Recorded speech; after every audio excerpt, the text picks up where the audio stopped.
Muito boa tarde a todos vocês.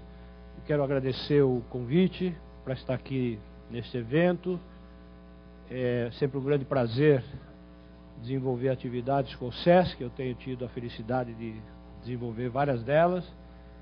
É sempre um enorme prazer estar de novo com meu antigo amigo e colega Ricardo, com quem já... Outro dia eu estava me lembrando, você foi a primeira pessoa que me convidou para falar de segurança alimentar. Lembra na USP, em 90 e qualquer coisa? Você e o José Eli, lembra um seminário? Então o Ricardo é um antigo amigo e colega com quem a gente tem a felicidade de conviver vez por outra. Então, eu vou fazer uma apresentação, como o Maurício bem disse, embora ela de alguma maneira vá refletir as questões que o Conselho tem discutido, mas ela também, obviamente, expressa o que eu ando pensando sobre essas questões. Faço questão de dizer isso porque esse duplo chapéu, né, o chapéu de pesquisador, professor e o chapéu de representante de um conselho de participação social sempre coloca algumas ambiguidades, né? Então, você sempre tem que tomar cuidado em nome de quem você está falando. Eu preferia que vocês entendessem que eu estou falando em meu nome, ainda que em vários momentos eu vou estar expressando as preocupações do conselho, não é? Mas como é um tema que envolve sempre alguma controvérsia, para não dizer bastante, então é bom a gente tomar esse cuidado. Nos foi proposto como tema da mesa insegurança alimentar no contexto brasileiro, que eu vou tentar desenvolver nos 30 minutos. Você seja absolutamente rigoroso, porque eu sou costumeiramente desrespeitador de limites, então você vai fazendo sinais cada vez mais enfáticos. Eu organizei minha apresentação em 4 pontos. Primeiro, quero falar um pouco do contexto internacional.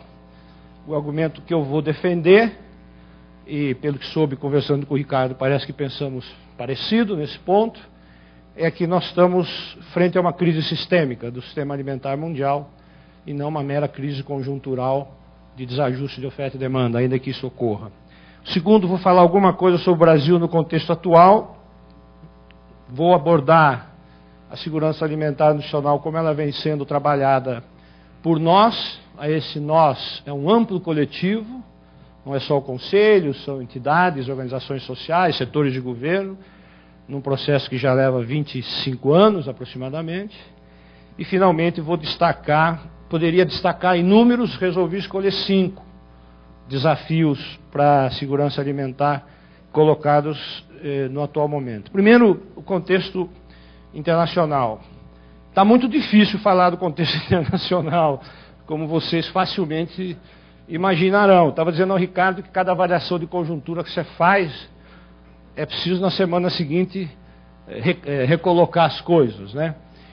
E até 2 meses atrás, o quadro que nós tínhamos era um quadro que poderia, em grande medida, ser sintetizado como sendo um contexto, uma conjuntura, nem bem só conjuntura, porque é uma tendência que já vem de alguns anos, de um crescimento bastante significativo da demanda mundial por alimentos associados a uma elevação acelerada dos preços. Isso era um pouco a maneira como se expressou aquilo que depois passou a ser chamado de crise mundial dos alimentos. O primeiro fator explicativo, ressaltado por quase todos os analistas, é a expansão econômica dos países emergentes. Nesses emergentes estão com destaque a China e a Índia, acho que está um pouco o Brasil também, e principalmente uma característica desse crescimento que foi ter sido acompanhada, uma característica relevante, fundamental, por um aumento de poder de compra dos mais pobres, por diferentes razões, por razões de emprego, por razões de salário, por razões de políticas sociais. Eu diria que este elemento da conjuntura, ele cabe um ponto de interrogação, porque já não tenho nenhuma dúvida de que a crise, que começou com uma crise de bolsa, assumiu características como seria de se esperar de uma importante crise de crédito, vai se refletir num processo de desaceleração da economia mundial, cujo tamanho não se sabe, e muito menos a duração, e se chegaremos a um contexto de recessão. O fato é que este componente de expansão econômica ele é um dos pontos dessa nossa avaliação que tem que ser repensado, não é? É certo que, porque devemos assistir a uma desaceleração da economia mundial, é certo que demanda por alimentos, ela tem patamares mínimos, digamos. Então você pode afirmar que ela não acompanha linearmente as curvas de crescimento de produto, mas pode-se esperar algum impacto já num ambiente de recessão e muito mais profundo, num ambiente de desaceleração muito mais profundo, se for um ambiente de recessão mais grave, pelo que isso vai repercutir no emprego, pelo que pode repercutir na demanda dos alimentos e pelo que pode vir a comprometer programas que estão em curso, que são fundamentais. Eu aqui posso tirar dois desdobramentos. Se eu quiser pensar o que se passará com o mercado mundial de alimentos. Eu vou voltar a falar disso. Isto é uma perspectiva do mercador que me interessa pouco, embora me interesse um pouco. Mas o que está em questão, obviamente, é no que esta conjuntura comprometerá os avanços já obtidos no acesso à alimentação e na promoção do direito à alimentação, ou se eventualmente estaremos frente a algum retrocesso. O segundo componente é uma demanda não alimentar por produtos alimentares, a famosa agroenergia. Não vou me deter nisso, fazer duas referências rápidas. A primeira é que o exemplo mais evidente desta correlação entre produção de alimentos para energia e segurança alimentar é o já famoso citado caso do milho dos Estados Unidos, a produção de etanol pelo milho. As previsões para este ano é que os Estados Unidos usariam para produzir etanol um volume correspondente a 11% da produção mundial de milho, que portanto é um percentual significativo suficiente para você imaginar que isso tem impacto, certamente tem.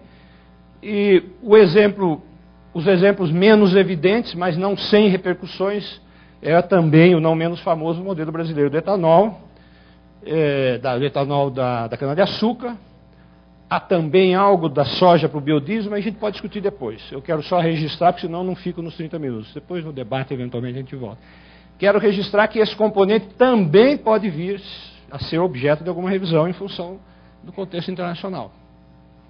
Não sei se dá para afirmar que é uma recessão, mas algum impacto ela terá da demanda por energia, né? Dá para se esperar. E a ver o que vai acontecer com o preço do petróleo, que é sempre a referência da alternativa, né? A alternativa do etanol se viabiliza mais ou menos em função do que se passa com o petróleo. Então, acho que esse é um outro ponto de interrogação. O terceiro fator, a quebra de safra e baixo nível de estoques, foi um fator fundamental na matriz, na origem dessa crise atual, e que talvez se mantenha, não sei, esse é um ponto que tem que ver com a questão posterior que eu vou falar sobre o aparelhamento dos governos para fazer frente a essa crise. Houve um componente de elevação de custos, que segue presente, apesar de uma certa diminuição, redução do preço do petróleo.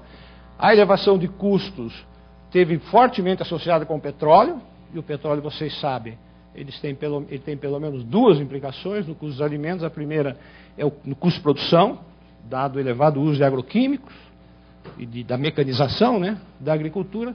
E tem um custo de transporte que se vê agravado por uma das características do sistema alimentar mundial, que do meu ponto de vista está em crise, que é a tendência que o sistema promoveu do distanciamento de produção e consumo, distanciamento no tempo e no espaço.